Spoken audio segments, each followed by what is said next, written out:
The night I agreed to a fake date, I had no idea my life was about to split cleanly into a before and an after.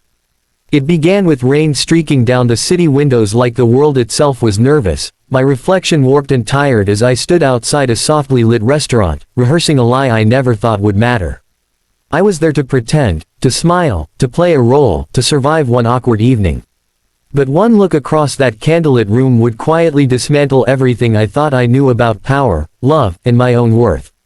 Before the story pulls you deeper, take a moment, if you believe in kindness, second chances, and the idea that life can surprise us when we least expect it, please like this video, share it with someone who needs hope, comment your thoughts, and subscribe to the channel. Your support keeps stories like this alive. I was not the kind of person who said yes to fake dates. I worked hard, kept my head down, and lived inside carefully measured expectations. My job as a junior analyst barely paid rent, my mornings were rushed, and my evenings were quiet in a way that sometimes felt like loneliness wearing a polite disguise. The fake date was a desperate favor for my cousin, who begged me to fill in for a friend who had bailed at the last minute. She promised it would be harmless, just dinner, just appearances, just one night of pretending confidence I didn't feel. I agreed because saying no felt heavier than the inconvenience, and because somewhere deep inside, I was tired of being invisible. The restaurant was elegant in a restrained way, the kind of place that whispered wealth rather than shouting it. I felt out of place immediately, my simple dress suddenly seeming too honest for the room. Then I saw him. He stood near the window, posture calm, eyes observant, as if he was used to watching rooms instead of being watched by them. There was nothing flashy about him, yet something in his presence pressed gently against my chest, like recognition without memory. When our eyes met, it wasn't dramatic or cinematic in the obvious way. It was quieter, slower, like the world had paused to take a careful breath. I did not recognize him at first, and that ignorance was my only protection. To me, he was just a man on a date that wasn't real, someone I could relax around because there were no stakes. We spent the evening sharing stories without masks, or so I thought. I spoke about my work frustrations, the way effort doesn't always translate into acknowledgement, the exhaustion of being capable but unseen.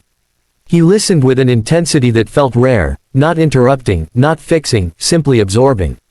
In return, he shared pieces of himself that felt deliberately incomplete, hints of responsibility, loneliness behind success, the weight of decisions that affected many lives. It felt balanced, human. What I didn't know was that every word I spoke was being measured against a version of me he already knew. Because the man across from me was my CEO, the face from company-wide emails and quarterly presentations, the distant authority whose name made meetings tense and promotions feel impossible.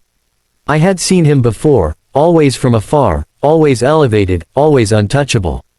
That night, stripped of titles and expectations, he was simply present. And somehow, that made everything more dangerous. The truth arrived the next morning like a quiet earthquake. I walked into the office still carrying the warmth of the evening, a foolish lightness in my step. Then I saw him in the elevator, surrounded by executives, his expression composed, his presence commanding. Our eyes met again, and this time, recognition landed hard. The air shifted. My heart dropped into my stomach as understanding rearranged the memory of every smile, every shared silence. I felt exposed, as if I had confessed secrets to a stranger who now held power over my livelihood. The days that followed were unbearable in their normalcy. Emails were sent, meetings were held, deadlines loomed, and yet, everything felt different. Every glance in his direction made my pulse quicken, every accidental proximity felt loaded with meaning. I questioned myself constantly. Had I crossed an invisible line? Had my honesty been a mistake? I began to shrink, editing my thoughts, second-guessing my presence, afraid that one misstep would undo years of effort. The office, once merely stressful, became a landscape of silent tension. But something unexpected happened. Instead of distance, there was subtle consideration. Instead of cold professionalism, there was fairness sharpened by attention. My ideas were acknowledged in meetings. My work was questioned thoughtfully, not dismissed. It wasn't favoritism, it was recognition.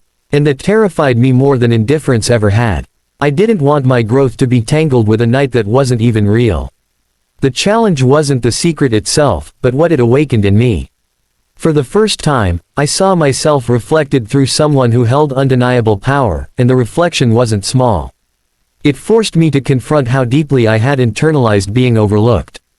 How often I had mistaken humility for invisibility. The fake date had been a mirror, showing me a version of myself that deserved to be seen, not because of romance but because of inherent worth. As weeks passed, the tension evolved into something steadier. We never spoke of that night, not directly. Instead, our connection lived in shared understanding, in mutual respect that grew quietly. I found courage in my voice during presentations. I stopped apologizing before speaking. I allowed myself to occupy space. And in doing so, I realized that the most important change hadn't come from him recognizing me, but from me recognizing myself. There were moments of doubt, of course. Moments when I wondered if everything I earned could be taken away by a rumor or a misinterpretation. Moments when I questioned whether I was imagining meaning where there was only professionalism. But each time, I returned to the truth of that night, not the fantasy of a date, but the authenticity of being heard. That was real. That was mine. The story did not end with a grand confession or a dramatic reveal. It ended with something quieter and more powerful. A promotion earned through merit. A confidence built through effort. A mutual respect that honored boundaries and humanity. The fake date did not turn into a fairy tale romance. It turned into a catalyst. One look changed everything because it reminded me that I was more than the role I played to survive. I was capable of being chosen, by myself. If this story is starting to touch something inside you, if it reminds you of moments when you felt unseen or underestimated, hold on to that feeling. You are not alone in it. Near the end of that year, as I walked out of the office one evening, the city lights reflecting off the glass buildings, I felt something settle inside me. Gratitude. Not for coincidence, not for power, but for the strange ways life tests us with illusions to reveal deeper truths. The fake date was never about pretending to be someone else. It was about finally seeing who I already was. Before this story closes, I have a small, heartfelt request. Please comment below with the word, "seen," if this story made you feel understood in any way. And if this journey moved you, if it stirred hope or reminded you of your own quiet strength, please like, comment, share, and subscribe. Your engagement tells us these stories matter, and so do you.